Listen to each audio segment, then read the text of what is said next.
इस देश के दलाल पत्रकारों के लिए और दूसरी इस देश के अंधभक्तों के लिए कि आपका पेट तो तलवे चाटने से भर जाता है, लेकिन वो माँ अपने बच्चों का पेट कैसे भरे जिसमें आटे के ऊपर, गैस के ऊपर, नमक के ऊपर, चीनी के ऊपर, दाल के ऊपर और तमाम चीजों के ऊपर आपने जीएसटी लगा दी है। समझ लीजिए इसमें पेंसिल भी है, क्योंकि अगर पढ़ेगा इंडिया तो भाजपा के अनपढ़, जाहिल, गवार और जो नेता इस देश के अंदर देश के जवानों को चौकीदार बना रहे हैं, उन नेताओं से सवाल पूछेगा इंडिया।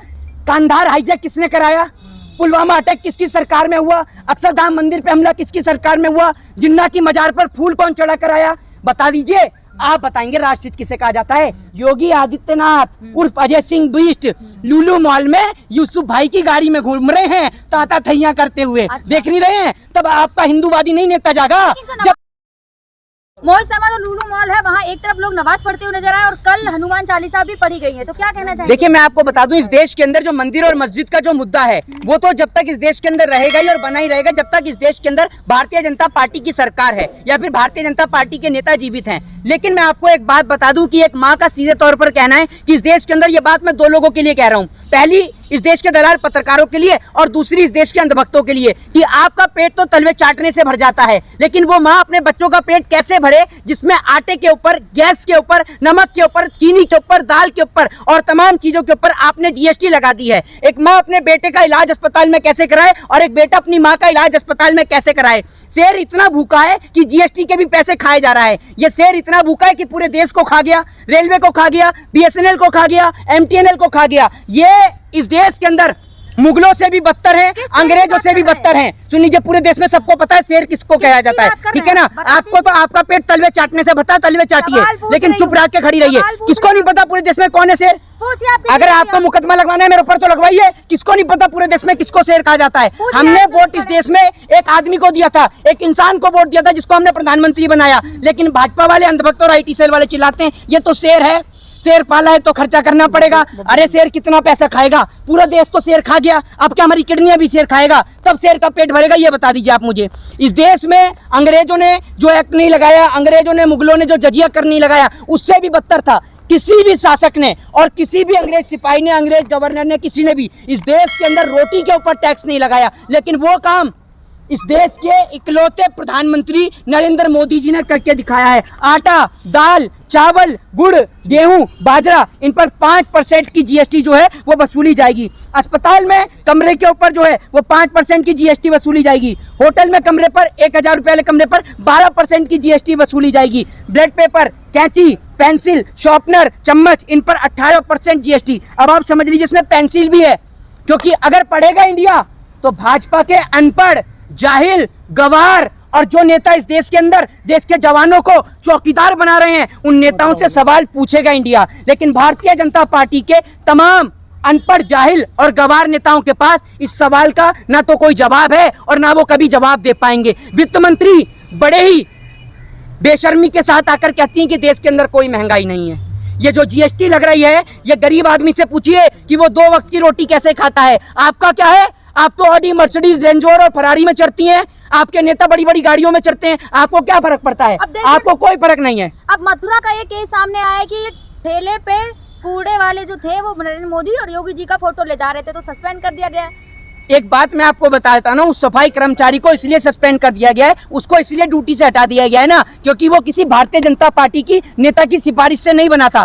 पहले ही तो ये देश बहुत साफ है, ठीक है ना? अब आप सफाई कर्मचारियों को भी निलंबित करेंगे तो सबसे पहले तो आप जाकर अपने जो कार्यकर्ता हैं, जो आपके कार्यकर्ता पोस्टर लगाते हैं, आपके कार्यकर्ता होर्डिंग लगाकर, पोस्टर लगा के देश की दीवारों को गंदा करने का काम करते हैं। योगी जी का फोटो साफ किया गया और उसको बर्खास्त किया गया जॉब से।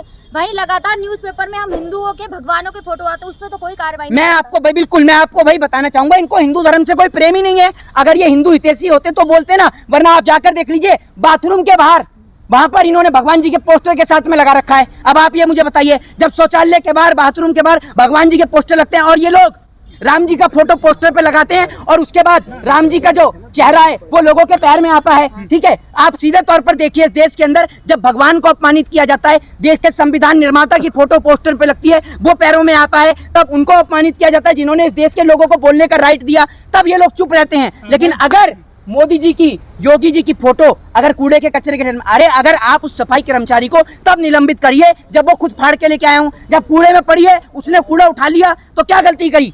और इस देश के नेता से बड़ा कोई इस देश में गंदगी नहीं है और देश के नेताओं से बड़ा कोई कूड़ा नहीं है इस देश में। लेकिन मोदी साहब जो लखनऊ जाते हैं, मोदी जी 2019 में पैर धोते हैं सफाई कर्मियों के, बड़ी उनको सहानुभूति मिलती है देश में, और यहाँ पर एक सफाई कर्मी की नौकरी छीन लेते हैं योगी के। अरे अभी सुन तो लीजिए, मैं आपको बताता रहा हूँ, एक कहावत बड़ी फेमस है कि मुसीबत के समय में तो गधे को भी बाप बनाना पड़ता है, और वही कहावत जो लागू होती है वो लागू होती है भारतीय जनता पार्टी के नेताओं पे। जब इनकी कुर्सी खतरे में आती है तो हिंदू खतरे में, पूरे देश का हिंदू खतरे में आ जाता है। जब बीजेपी की कुर्सी खतरे में आती है, जब तक इस देश में बीजेपी जिंदा है तब तक हिंदुओं की हत्या होती रहेगी, क्योंकि जब जब हिंदुओं की हत्या होती है तब तब बीजेपी को वोट मिलता है, क्योंकि अगर हिंदुओं की हत्या नहीं होगी तो भाजपा सत्ता में नहीं आएगी। भाजपा का सत्ता में आने का रास्ता हिंदुओं की हत्याओं से होकर जाता है। आप कह रहे हैं हिंदुओं की हत्या, लेकिन हिंदू राष्ट्र तो बना रहे हैं ना। हिंदुओं की हत्या करके कभी हिंदू राष्ट्र बनता होगा? मैंने एक कहावत जो कही थी ना, वो इन जैसे पत्रकारों पे लागू होती है कि आपका पेट तो तलवे चाटने से भर जाएगा, लेकिन वो माँ अपने बच्चों का पेट कैसे भरेगी जिस पे आपने जीएसटी लगा दी, गैस पे आपने जीएसटी लगा दी, बाजरे पे आपने जीएसटी लगा दी और तमाम चीजों पर आपने जीएसटी लगा दी। राष्ट्र हित के लिए है ये सब चीजें। हाँ जी, राष्ट्र हित के लिए। अरे अगर राष्ट्र हित के लिए है तो आप तो ज्यादा कमाते हैं, आप भी तो खूब दलाली कर रहे हैं, सरकार की दलाली कर रहे हैं, तो राष्ट्र हित में उस माँ के घर पे जाकर राशन भरवा दीजिए जो माँ सड़क पे बैठती है, जो माँ, जो सुन लीजिए, जो माँ सुबह जाकर अस्पताल की सफाई करती है या किसी के घर के बर्तन मांजती है, तब जाके अपने बेटे को, अपने बच्चे को 2 वक्त की रोटी खिलाती है। आपने तो बोल दिया राष्ट्रहित। मोदी जी को। अरे सुन लीजिए, आप बताएंगे राष्ट्रहित किसे कहते हैं? हैं? कांधार हाईजैक किसने कराया? पुलवामा अटैक किसकी सरकार में हुआ? अक्षरधाम मंदिर पे हमला किसकी सरकार में हुआ? जिन्ना की मजार पर फूल कौन चढ़ा कर आया? बता दीजिए, आप बताएंगे राष्ट्रहित किसे कहा जाता है? भाजपा के जितने भी दलाल हैं ना, सबको नाम से और चेहरे से पहचान लेता हूं मैं, ठीक है ना? तो आप हमें मत सिखाइए कि राष्ट्रहित किसे कहते हैं और राष्ट्रभक्ति और देशभक्ति किसे कहते हैं। आपसे सवाल पूछ रहे हैं तो आप उन्हें भाजपा का दलाल कह रहे हैं। तो आप एक बात, उन्होंने, आपको शर्म नहीं है? आपको शर्म नहीं है कि इतनी देश में महंगाई है और वो कह रहे हैं राष्ट्रहित में महंगाई है? हैं? अगर एक मिनट सुन लीजिए मेरी बात। मोदी जी के भक्त क्या? अरे मोदी जी कहते हैं मोदी जी के भक्तों का पेट भी तलवे चाटने से भरता है। हाँ। आप एक बात मुझे बताइए, अगर राष्ट्रहित में इतनी महंगाई है तो राष्ट्रहित में कोई नेता, कोई सांसद अपनी पेंशन छोड़ के दिखा दे, मैं मान जाऊंगा। है दम किसी नेता संसद में? है किसी के औकात है? आप महंगाई नहीं समझ में आती है किसकी? भक्तों को। अरे अगर भक्तों को ये बात समझ में आती तो इस देश के अंदर नरेंद्र मोदी प्रधानमंत्री की कुर्सी पे होते क्या? इस देश में, उत्तर प्रदेश में योगी आदित्यनाथ दोबारा मुख्यमंत्री बनते क्या? देश के जवानों को चौकीदार बनाया जाता क्या? है? महंगाई की बात केवल आप कर रहे हैं, जनता कहाँ कर रही है? जनता तो कह रही महंगाई है ही नहीं। अरे जनता को जब आप हिंदू मुसलमान में उलझाए रखेंगे, आप अपनी इस बहस को जरा शुरुआत से सुनिएगा। आपका शुरुआती दौर का क्वेश्चन ही हिंदू और मुसलमान से शुरू होता है। जब इस देश की मीडिया 24 घंटे हिंदू और मुसलमान चलाएगी तो इस देश का हिंदू भी सोचता है क्या मुझे हकीकत में खतरा है? एक आदमी जो मानसिक रूप से पूरी तरीके से ठीक है, शारीरिक रूप से पूरी तरीके से ठीक है, अगर आप उस आदमी को डेली कहेंगे तू पागल है, तू पागल है, तू पागल है, तो वो आदमी एक दिन ये सोचने को मजबूर हो जाएगा कि क्या मैं पागल हूँ? तो जब आप 24 घंटे टेलीविजन पे कार्यक्रम चलाएंगे कि भैया हिंदू खतरे में है, हिंदू खतरे में है, हिंदू खतरे में है, एक दिन तो हिंदू भी सोचने को मजबूर हो जाएगा कि हिंदू खतरे में है। फिलहाल कोई खतरे में नहीं है। भगवा हिंदूधारी नेता, समझ रहे हैं, हिंदूवादी नेता योगी आदित्यनाथ उर्फ अजय सिंह बिष्ट लुलु मॉल में यूसुफ भाई की गाड़ी में घूम रहे हैं ताता थैया करते हुए। अच्छा। देख नहीं रहे हैं? तब आपका हिंदूवादी नहीं नेता जागा। जब सुन लीजिए, इस देश में हिंदू और मुसलमान, अमीर और गरीब के लिए है। हिंदू और मुसलमान सिर्फ गरीब के लिए, अमीर के लिए कोई हिंदू की दीवार नहीं है, कोई मुसलमान, कोई मजहब की दीवार नहीं है। अगर अमीर और गरीब के लिए हिंदू मुसलमान की दीवार नहीं होती ना, तो मैं आपको बता दूं, यूसुफ भाई की गाड़ी में लुलु मॉल के अंदर में देश के मुख्यमंत्री, उत्तर प्रदेश के मुख्यमंत्री यूसुफ भाई की गाड़ी में घूमते हुए नजर नहीं आते और भगवा पट्टा भी नहीं पहनते हैं। मतलब इतनी जल्दी हुई यूसुफ भाई के साथ गाड़ी में बैठने की कि भगवा पट्टा भी भूला है। ये देख लीजिए आप। मॉल में जो लोग नमाज करते हुए नजर आए वो हिंदू बताए जा रहे हैं। तो इन लोगों का तो काम ही है देश के अंदर, इन लोगों का तो काम ही देश के अंदर हिंदू मुसलमान कराने का है। लेकिन जब आपके मुख्यमंत्री जी फीता काट रहे हैं, मुख्यमंत्री पर इतना समय है कि लुलु मॉल का जाके फीता काट लें, स्कूल का फीता काटने में नहीं है इनके पास समय, ठीक है ना? स्कूल का अगर फीता काटने को कह दोगे, क्या क्या कहा आपने? इस देश का हिंदू एक साथ खड़ा, फिर हिंदू पे आ जाते हैं।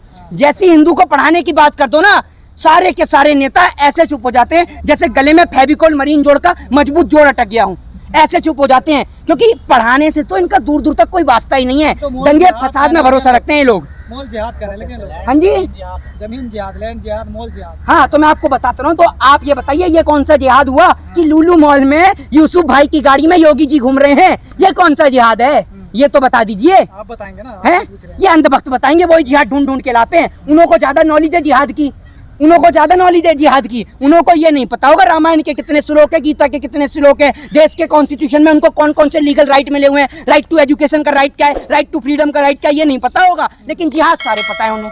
तो इस देश के लोगों से निवेदन है, हिंदू मुसलमान के नाम पर नहीं, देश के अंदर रोजी रोटी और बेरोजगारी के नाम पर लड़े। जय हिंद, जय भारत, वंदे मातरम।